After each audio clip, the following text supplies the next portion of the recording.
کسی سوال کرده و گفته که برای یک مرد حلال است که 4 زن بگیره و برای یک زن حلال نیست که 4 شوهر بگیره. در این رابطه چرا، یعنی حکمت چیست؟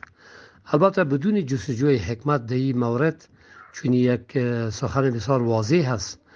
یک دلیل به است که اولین دلیل که الله تبارک و تعالی بنابر حکمت بالغه ای که داره این نظام به این گونه ساخته. در سوره نساء الله تبارک و تعالی می فرماید شما بگیرین از زنها 2 یا 3 یا 4، برای مردها میگه، و برای زنها این تجویز نشده، این بیان نشده.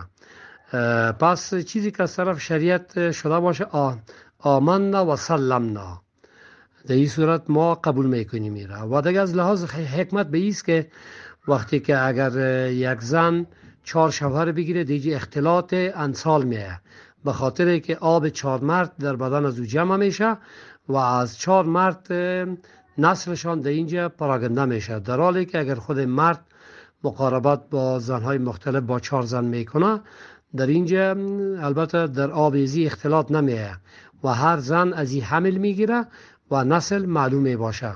در این رابطه است. و دیگری که از لحاظ عدم برداشت، عدم توازن، یک زن نمیتونه توانایی برداشت 4 مرد داشته باشه.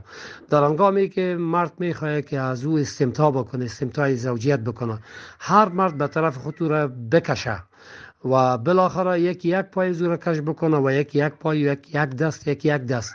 شاید که از لحاظ عقلی هم ذهنیت به ذهن انسان بیاید که او دست پای زو پارچه شود، چون توان از ایره نداره و مرد توان داره، چون مرد قوی است.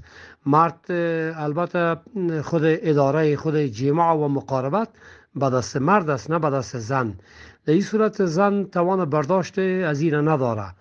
و دیگه ای که وقتی که 4 مرد با یک زن پیشوه، زن چون خودش یک مخلوقی است که نسبت به مرد ضعیفتر است در اینجا و همچنان قلبش قلب ضعیف است، اینا میتونه در قلب خود البته بگنجانه 4 مردی را در اونجا و اولادی که البته از این به وجود میاره از این مردها، هر مرد شاید دعوای زیر بکنه که طفل ماست و در اینجا قبلا مثل که گفتیم اختلاط انسال به وجود میه و نسل فهمیده نمیشه که از کدام کس است.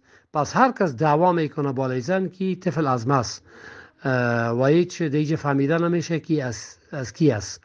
دیگه ای که خود زن البته آرامش پیدا نمیکنه. الله تبارک و تعالی ازدواج برای آرامش یعنی سکینه ساخته، مثل که در آیت مبارکه میگه که یعنی ازدواج با شما به خاطر مشروع ساختیم که شما آرامش پیدا بکنین. و زن اینجا آرامش پیدا نمیکنه، بلکه در یک اضطرابات و استهجانات یعنی هیجانات دیت یک حالت واقع میگیره. و دلایل مختلف است که خود عقل هم ثابت ساخته، علم تجربی ثابت ساخته که زن توان از ایره نداره و اینجا پسندیده واقع نمیشه که زن 4 شوهر بگیره، برخلاف از این که یک مرد میتونه که 4 زن بگیره.